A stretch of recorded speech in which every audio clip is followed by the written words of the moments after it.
हमारा भारत कितने संगठन शामिल होंगे, कितने व्यापारिक संगठन शामिल होंगे? हमारे जितने भी SC ST OBC के संगठन हैं, क्या जहाँ तक हमारे अभी पत्रकारिता से बात कहाँ तक जा रही है सभी को पता है, क्योंकि पत्रकारिता किसी संगठन का काम नहीं है, मुद्दों के ऊपर चर्चा है, मुद्दों के ऊपर हम चर्चा कर रहे हैं और सभी लोगों तक ये बात पहुंचाने का काम कर रहे हैं। हमारे भारत बंद का भी मकसद यही है कि हमारे मुद्दे भारत की जन जन तक पहुँचे और जन जन तक पहुँचकर जो इसके विरोध में व्यवस्था खड़ी है उस व्यवस्था को नष्टामुक्त करें। 5 साल सर EVM का विरोध किया जाता है, लेकिन जब चुनाव आते हैं फिर जो लोग विरोध करते हैं वो भी चुनाव में भाग लेते हैं, क्या कहना चाहेंगे?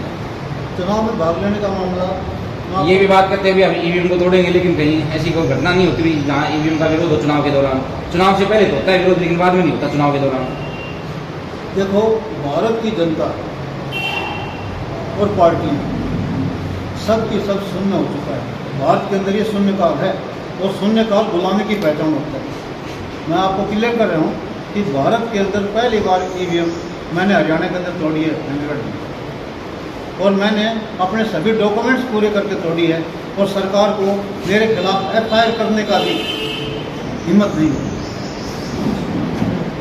FIR क्यों नहीं हुई सर? इसलिए नहीं हुई कि मैंने जब ये इलेक्शन हुए जो 50 अपने लोकल बॉडी के चुनाव थे, मैंने MP इलेक्शन और MLA इलेक्शन मैंने तोड़ा था, तो MP इलेक्शन के अंदर मैं अपनी पार्टी का एजेंट था, चुनावी एजेंट था। तो मैंने DC साहब से पूछा, RO से, कि जी मुझे एक चीज़ का जवाब दे दो, आप ये मशीनें चेक करवा रहे हो, मैं ये पूछना चाहता हूँ कि आपकी मशीनें ISO से सर्टिफाइड हैं या नहीं है। आज आप देखते हो, आप मार्केट में जाते हो, कोई सामान खरीदते हो और तुलवाते हो, कांटे पर रखते हैं ना, वहाँ नंबरिंग आती है, आपको क्या पता कितना रेट है, आप नंबर पर विश्वास करते, क्यों विश्वास करें? क्योंकि वो कांटा प्रमाणित है, ISO से प्रमाणित है, और वैसे भी उस कांटे को प्रति ईयर हर एक दुकानदार को उसको सर्टिफाइड करवाना पड़ता है सरकार से। तो क्या जो इससे सरकारें बन रही हैं, जिससे हमारा देश का संचालन हो रहा है, उस चीज़ के अंदर ऐसे जंतर का प्रयोग किया जाएगा तो क्या जनता को गवारा होगा? तो मैंने अपने आप में इस बात को सोचकर इलेक्शन कमीशन को और सुप्रीम कोर्ट तक ये बात पहुंचाई, और मैंने नीचे लिखा कि यदि इस प्रकार से चुनाव कमीशन अपने रवैये से बात नहीं आता और हमें सर्टिफाइड इक्विपमेंट मुहैया नहीं करवाया गया, तो हम इलेक्शन को मशीन तोड़ेंगे, और जिसका जिम्मेदार चुनाव कमीशन खुद होगा। तो रात को अरेस्ट भी किया गया था? हाँ, ले गए थाने में, मगर चुनाव कमीशन की हिम्मत नहीं हुई कि जो मेरे खिलाफ FIR करी। थोड़ी देर बाद छोड़ दिया गया आपको? शाम को छोड़ दिया था, 3 घंटे बाद। सर, आपको नहीं लगता कि इलेक्ट्रॉनिक वोटिंग मशीन को तोड़ना एक गैर संवैधानिक कार्य है? आपसे मैं पूछना चाहूँगा कि यदि आप ग्राहक हो और आपका जो कंज्यूमर है आपको गलत तरीके से किसी चीज़ को पेश करेगा, कि आपका अधिकार है उससे हिसाब सौदा करने का। सर, बार बार जो है भारतीय जनता पार्टी का ये कहना है, जहाँ से भारतीय जनता पार्टी जीत जाती है वहाँ पर लोग ऑब्जेक्शन करते हैं, जहाँ से कांग्रेस पार्टी जीतती है वहाँ पर कोई ऑब्जेक्शन नहीं होता, तो इस पर आपका क्या कहना है? मेरा ये कहना है कि पहली बात तो हम व्यवस्था के लिए बात करें, हम पार्टियों के लिए काम नहीं करें। पार्टी की यदि बात करो आप, तो भारतीय जनता पार्टी ने ही इलेक्शन में, भारतीय जनता पार्टी का ही सुब्रमण्यम स्वामी कोर्ट के अंदर गया था चुनाव उसके EVM के विरोध में, और केस जीता, और केस जीतने के बाद में भी उन्होंने EVM का विरोध नहीं किया, और RSS ने BJP और कांग्रेस का खुद समझौता कराकर इसको चालू रखा हुआ है। लेकिन राहुल गांधी जी तो लगातार EVM के खिलाफ बोल रहे हैं। तो राहुल गांधी किसी चुनाव में विरोध करके दिखाए ना कि कांग्रेस पार्टी चुनाव में शामिल नहीं होगी। हमारी पार्टी थोड़ी ना सामाजिक संगठन का काम कर रहे हैं। राहुल गांधी विरोध करें, यदि EVM मशीन से चुनाव करते हो तो हम हमारी पार्टी से बायकॉट करते हैं, करके दिखाए ना। क्या कहीं दोनों कांग्रेस और BJP मिले हुए तो नहीं है? दोनों मिले हुए हैं और प्रूफ है हमारे पास में। कांग्रेस का सबसे बड़ा कांग्रेसी आज कहलाने वाला प्रणब मुखर्जी RSS के अंदर जाता था। ये दोनों पार्टी भारत के अंदर 75 साल से पक्ष और विपक्ष पैदा ही नहीं हुआ, एक विचारधारा राज कर रही है, इसीलिए यहाँ पर असमानता बढ़ी हुई है। सर, जाति आधारित जनगणना का मामला जो आपने बताया, आपको नहीं लगता कि समाज में जो है जातीय विभाजन इससे बढ़ेगा? जाति विभाजन तो कम किया है हमने। तो हम जाति विभाजन किसने किया था? जो आज सत्ता में बैठे लोग हैं, RSS और BJP के लोग हैं, उन्हीं के द्वारा 6743 जातियों का निर्माण करवाया था। हमने तो इनका समूह बनाया है, और समूह बनाकर हक अधिकार की बात करते हैं।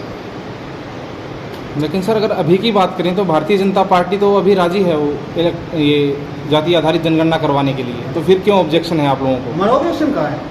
हमारा तो हमने जब ये प्रेस कॉन्फ्रेंस जारी की 16 तारीख को हमारी मैंडेटरी प्रेस कॉन्फ्रेंस हुई थी और अच्छा प्रचार हुआ था मीडिया तक, और मीडिया का धन्यवाद है कि मीडिया ने पूरी सरकार को चेताने का काम किया।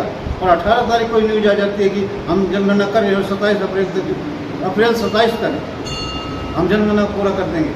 और सर आपने जो शिक्षा का मुद्दा उठाया, तो भारतीय जनता पार्टी जो है अभी जो सरकार है उसने जो सरकारी स्कूल हैं हमारे उसको मॉडल संस्कृति के रूप में परिवर्तित करने का काम किया है, तो जिससे शिक्षा का स्तर बढ़ेगा। तो आपको नहीं लगता कि आप जो है आप जो बात बोल रहे हैं वो कहीं न कहीं सिर्फ एक पॉलिटिकल एजेंडा है?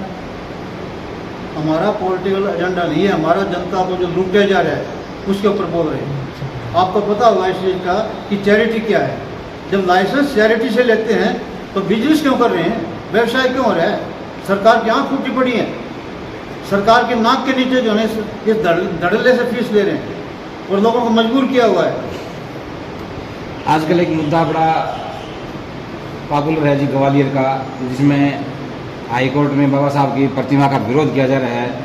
अब वहाँ बीजेपी की सरकार है, बीजेपी बाबा साहब का कहते हैं, हम बाबा साहब का गुणगान कर रहे हैं, बाबा साहब की हमने ये किया वो किया, लेकिन वहाँ प्रतिमा का विरोध किया जा रहा है। राजस्थान में सरकार बीजेपी की है, फिर भी विरोध क्यों?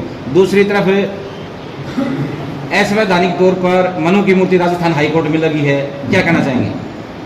भारत के अंदर जो शासनकर्ता समाज है आज़ादी के तथाकथित आज़ादी के बाद, क्योंकि ज्योतिबा फुले ने लिख कर छोड़ा हुआ है कांग्रेस भट्ट ब्राह्मणों का संगठन है, और ब्राह्मण आज का कोई हो तो मैं उससे माफ़ी मांगना चाहूँगा कि डीएनए के आधार पर और इनके महापुरुषों के लिखे हुए लेख के आधार पर विदेशी है और हमारा भारतीय डीएनए से नहीं है। इसीलिए ये कारण है कि विदेशी के हाथों में सत्ता है और हमारे जो 85% जो SC/ST मूल OBC जो मूल निवासी हैं उनको किसी न किसी तरह से मान सम्मान और स्वाभिमान नहीं दिया जा रहा। ये बाबा साहब की मूर्ति के मामले में बता रहा हूँ आपको कि जो सत्ता शासनकर्ता जमात है भारत की, आज वो ब्राह्मण है, आर्य ब्राह्मण, चाहे वो कांग्रेस में हो चाहे बीजेपी में। एक धड़ा जो ओबीसी को बोलते हैं वो सामाजिक स्तर पर क्रांति की और कोई काम नहीं कर रहा, इस पर आपका क्या कहना है? इस पर मेरा कहना यह है कि ओबीसी के लोग भारत के अंदर आज से नहीं, क्रांति हुई कब? क्रांति कुछ लोग करने वाले होते हैं, आम जनता क्रांति नहीं करती। भारत के अंदर क्रांति ज्योतिबा फुले ने की, इनकी वर्ण व्यवस्था के विरोध में। और दूसरी लड़ाई जो लड़ी गई वो ज्योतिबा फुले से लेकर गौतम बुद्ध आने की पहली क्रांति, दूसरी जिससे 10 पीढ़ियों का सम्राट मौर्य वंश का शासन आया, और बाबा साहब ने ज्योतिबा फुले से लेकर बाबा साहब तक की लड़ाई जो लड़ी गई, 108 साल की लड़ाई के बावजूद हमें संविधान के रूप में जो हमें अधिकार मिले, उस अधिकार को जो छीन रहे हैं, तभी हम ये लड़ाई लड़ रहे हैं। अनंत नारायण महादेव जी ने महात्मा ज्योतिबा फुले के जीवन पर फुले फिल्म का निर्माण किया, और हरियाणा का जो CM है सैनी साहब, उन्होंने इस फिल्म को टैक्स फ्री नहीं किया हरियाणा में, क्या कहना चाहेंगे?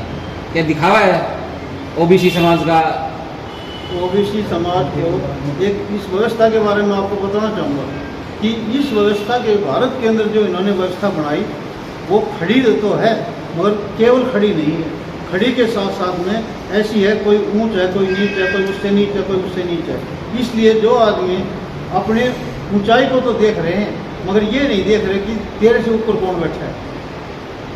सबसे बड़ी कमी यही है। इसीलिए सभी लोग अपने अपनी गुलामी को नहीं महसूस कर रहे, अपने उस अधिकार को जता रहे कि हमारे नीचे कौन गुलाम है।